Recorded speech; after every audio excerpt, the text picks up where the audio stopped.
This is another great story. Now, Christopher Steele was hired by Fusion GPS, who was hired by Perkins Coie, a law firm, who was hired by the Clinton campaign and the Democratic National Committee.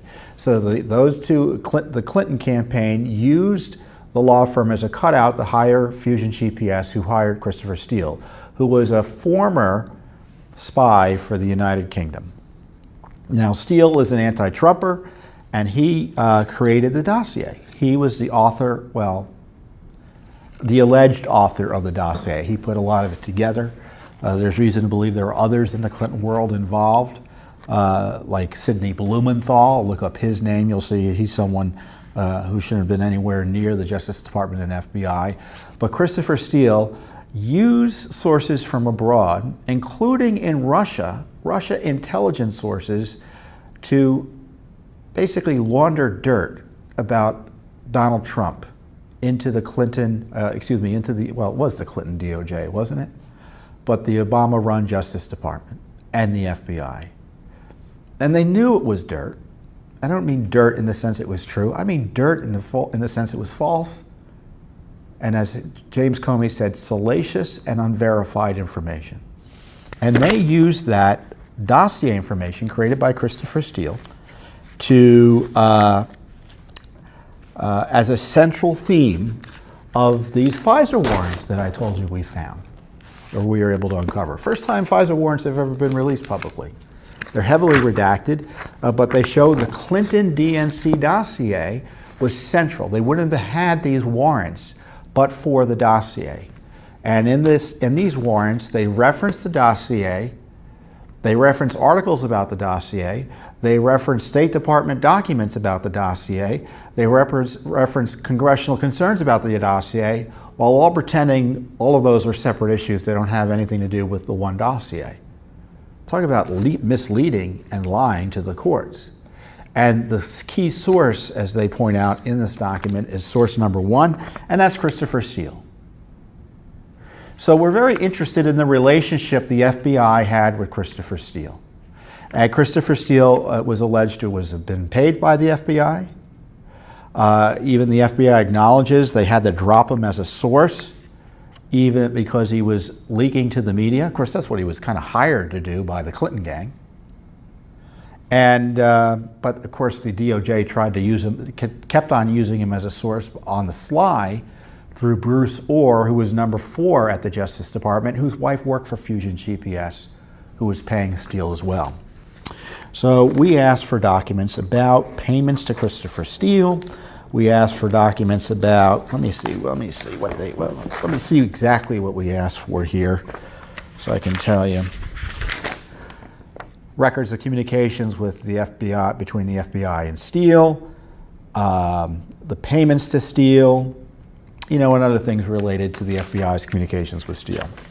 And so we asked for those records. Again, Judicial Watch is always on the ball here.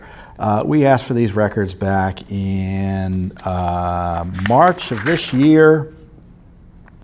No, March of last year. We ended up having to sue at the end of last year.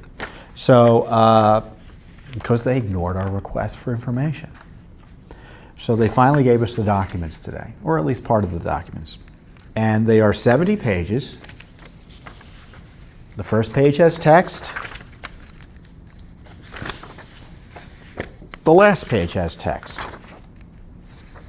In between, almost virtually redacted. Every detail of note is redacted. But what is unredacted is important because it shows that Christopher Steele on November 1st of 2016 was essentially cut off as a confidential human source by the FBI.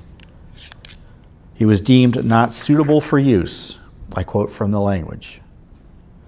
The documents include and this is the first document, a source closing communication that states that Steele, who's referred to throughout as a confidential human source, as CHS, is being closed because, and I'm going to read you why he was being closed, because CHS confirmed to an outside third party that CHS, which again Steele, has a confidential relationship with the FBI. CHS was used as a source for an online article. In the article, CHS revealed CHS's relationship with the FBI, as well as information that CHS obtained and provided to FBI. On November 1st, 2016, he confirmed all of this to the handling agent at the time. At that time, handling agent advised CHS that the nature of the relationship between the FBI and CHS would change completely, and that it was unlikely the FBI would continue a relationship with the CHS. Additionally, handling agent advised the CHS was not to operate to obtain any intelligence whatsoever on behalf of the FBI. He's told not to operate to obtain any intelligence on behalf of the FBI anymore. Suggests he was doing that beforehand. The documents we sought were for the date range, I think, of November through November, the beginning of January 16 through the end of the year. And the documents show they had 13 contact reports with Steele. Again, this is a Clinton campaign vendor.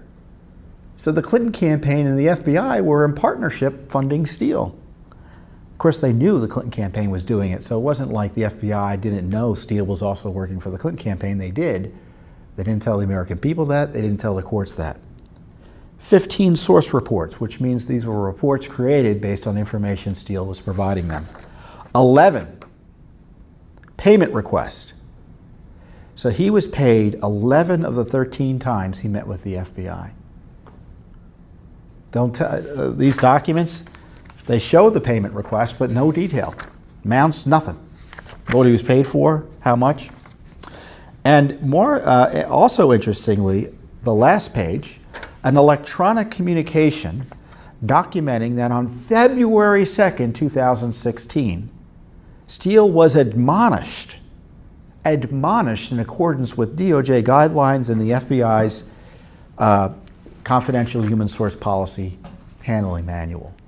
So this guy was warned about misconduct as he's working with the FBI to target Donald Trump. And it gets so bad that they officially paper the record, say we can't work with you anymore. And as I look at these documents, it's a little bit vague as to whether they actually cut him off or not, isn't it?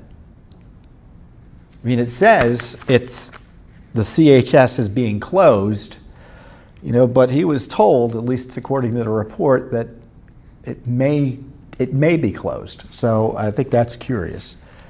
But again, it's Judicial Watch getting this information. I'm sure, I don't know if the Intelligence Committee or folks with security clearances had access to see this, because this was, I don't know if it was, it was unclassified for Judicial Watch's lawsuit, so it was previously classified material that Judicial Watch was able to obtain, that Congress was unable to obtain. Congress, I point to Congress because Congress is up here from our office, but the media is unable to obtain, but Judicial Watch is able to obtain. Because we go to court and we're aggressive and we don't take no for an answer until the courts tell us we have to take no for an answer, which is more often than I like to happen.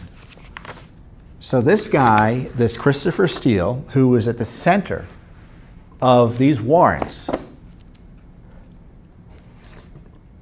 was corrupt. He was doing things the FBI didn't tell him to do. He's being paid by the FBI. It was a corrupt, cash-based relationship between the Obama FBI and this Clinton vendor, and they were using Russia intelligence sources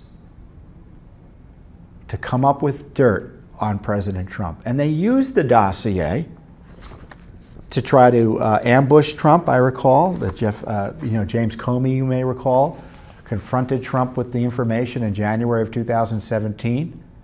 And Trump got upset, rightly so, because it wasn't true. And of course, Comey admitted it wasn't true. But he used that information to try to get FISA warrants successfully. And this source, this corrupted source, was used by the DOJ and the FBI to justify spying on the Trump team.